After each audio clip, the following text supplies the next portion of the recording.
ಕೆಲಸ ಇಲ್ಲ. ನಾವು ಊರ್ ಸೇರಿಸ್ಕೊಂಡು ಫಂಕ್ಷನ್ ಮಾಡಕ್ ಬಂದೇನಿಲ್ಲ. ಫಂಕ್ಷನ್ ಮಾಡ್ಬೇಕಂತ ನನಗ 1.5 ಲಕ್ಷ ರೂಪಾಯಿ ಖರ್ಚಿತ್ತು. ಹೆಂಗ್ ಫಂಕ್ಷನ್ ನನಗೆ ಆ ಟೆನ್ಷನ್ ಐತಿ, ಈ ಟೆನ್ಷನ್ ಅಲ್ಲ.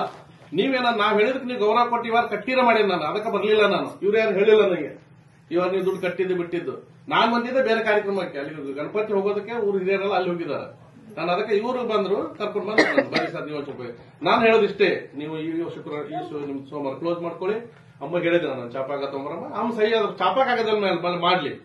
ನನ್ನ ಮಗಳ ನಾ ಜವಾಬ್ದಾರಿ 1-2 ಲಕ್ಷ ಕೊಡೋಣ, ಇಷ್ಟೇ, ಬೇರೆ ಏನಿಲ್ಲ. ಈಗ ಯಾರಿಗಾದ್ರೂ ಹಾಗಂತೇಳಿ ಇನ್ಸೂರೆನ್ಸ್ ಬರಲ್ಲ. ಅಮ್ಮಗೆ 60 ವರ್ಷ ಆಗಿದೆ. ನಿಮ್ ಮನೆಯವ್ರು ಬಿಟ್ಬಿಡು. ಈಗ ನನಗೂ ಅಕ್ಕ ತಂಗಿ ಇರೋದ್ರ ಅಣ್ಣ ತಮ್ಮರ ಎಲ್ಲ ಅದಾರ. ನಿಮ್ಮ ಅಂಡರ್ಸ್ಟ್ಯಾಂಡಿಂಗ್ ಎಲ್ಲ ಬಿಟ್ಬಿಡು ಅವ್ರನ್ನ. ನಾವು ನಿರ್ಣಯ ಮಾಡ್ತೇನೆ ಚಾಪಾಕ ಆದಾಗ ಅಮ್ಮಂದು ಒಂದು ಸಹಿ ತಗೋತೇನೆ ಅಷ್ಟೇ. ಅದಕ್ಕೆ 1 ವಾರ ಬಾಕಿ ಆದ್ರೆ ಅಮ್ಮ ಅಡ್ಜಸ್ಟ್ ಮಾಡಿ ಕಟ್ಟೋದಷ್ಟೇ. ಸರಿಯಾ? ನಿಮ್ದು ಇನ್ಸೂರೆನ್ಸ್ ಆಗೋದು ಗಂಡ ಅಂತ ಇಬ್ಬರಿಗೆ ಆಗುತ್ತೆ. ಅಕಸ್ಮಾತ್ ನಿಮ್ ಗಂಡ ಸತ್ತು ಹೋದ್ರೆ ನಿಮ್ಗೆ 1 ಲಕ್ಷ ಮನ್ನಾ ಆಗತ್ತೆ. ಹಾಗಂತೇಳಿ ಅದು ಸಿಸ್ಟಮ್ ಅಲ್ಲಿ ಗಂಡನ ಹೆಸರು ಇದೆ. ನೆಕ್ಸ್ಟ್ ಆಗಸ್ಟ್ ಚೇಂಜ್ ಮಾಡಿಸೋದು, ನೀವು ಒಬ್ಬರದ ಮಾಡಿಸ್ಕೋರಿ. ಅದನ್ನೇ ಸರ್ ಅವರು ಶ್ವೇತಂ ಕೊಡ್ಬೇಕಾದ್ರೆ ಕೇಳಿದ್ರು ಸರ್. ಶ್ವೇತಂಗೆ ನೀವು ಬಂದಿದ್ರಲ್ಲ ಅವತ್ತೊಂದ್ ಮಾತು ನನಗೆ ಹೇಳಿದ್ರು. ನಾನು ಇಲ್ಲ ನಿನಗೆ ಇಷ್ಟ ದಿವಸ ಲೋನ್ ಕೊಡ್ಸಿದ್ದೀನಮ್ಮ, ನಿನಗೆ ಕೊಡಕ್ ಆಗೋದಿಲ್ಲ, ನೀನ್ ಏಕ ಮಾತ್ರ ಮಾಡಿಸ್ಕೊಂಡ್ರೆ ನಾನು ಅವತ್ ಮಾಡಿಸ್ಕೊಂತಿದ್ದೆ ಸರ್. ತುಂಬಾ ಎಮರ್ಜೆನ್ಸಿ. ಕೇಳಿ ಅವಳು ಎಷ್ಟು ಕಣ್ಣೀರ್ ಹಾಕಿದೀನಿ, ಅವಳ ಹತ್ರ ಗೊತ್ತು.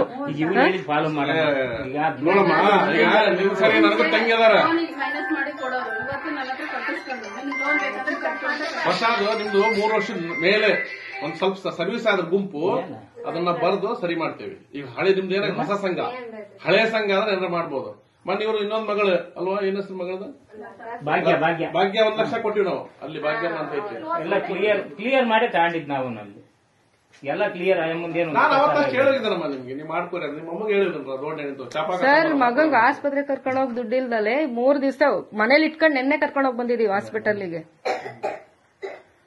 ಈಗ ನೋಡಿ ಎಲ್ಲರಿಗೂ ಒಂದೇ ಸಮ ದುಡ್ಡಿರಲ್ಲ ಸರ್. ಒಮ್ಮೆ ಮಾಡೋಣ. ಇದನ್ನ ಯಾರು 1, 2, 3 ಯಾರು ಲೀಡರ್, ಫಸ್ಟ್ ಸೆಕೆಂಡ್ ಥರ್ಡ್ ಯಾರಿದ್ರೆ 3 ಹೆಸರೇನು ಲತಾ 3 ಜನದ್ದು ಲೀಡರ್ಶಿಪ್ ಇದು ಮಾಡ್ಕೊಂಡು ಒಮ್ಮೆ ಕೊಡೋಣ. ಎಷ್ಟು ಮಂದಿ ತಗೊಂಡ್ರು, ಎಷ್ಟಿದೆ ಅದ್ರಾಗ ದುಡ್ಡು ಎಷ್ಟಿದೆ? ಬುಕ್ಕಲ್ಲಿ ಇದೆ, ಬುಕ್ಕಲ್ಲಿ 2 ಲಕ್ಷ ಇದೆಯಾ? ಔಟ್ಸ್ಟ್ಯಾಂಡಿಂಗ್ ಎಷ್ಟಿದೆ?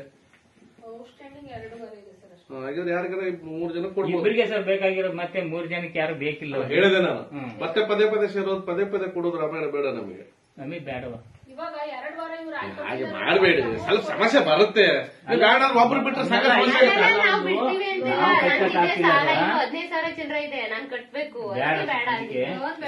ಲೋನ್ ಬೇಡಪ್ಪ, ಇರ್ಲಿ ಸಂಘದಾಗಿದ್ರೆ ಮುಂದೆ ಬೆನಿಫಿಟ್ ಐತಿ. ಇರ್ಲಿ ರೇಟ್ ಹೇಳಿದ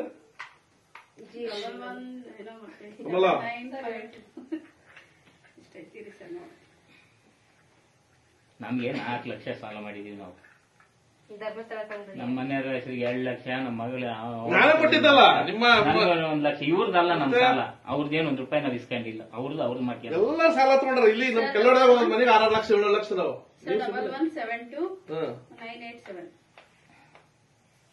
ನಮ್ 3 ಜನ ದೇಶರಿಗೆ ಆಶಾ 4 ಲಕ್ಷ. ಪರ್ಸನಲ್ ತರಬಾರ್ದಿದ್ರಾಗ ಸಂಘದಾಗ. ಪರ್ಸನಲ್ ತಂದ್ರೆ ಹಿಂಗ ಸರ್ ಪರ್ಸನಲ್ ಅಲ್ಲ ಸರ್, ಕರೆದು ಹೇಳ್ತಾರಂತೆ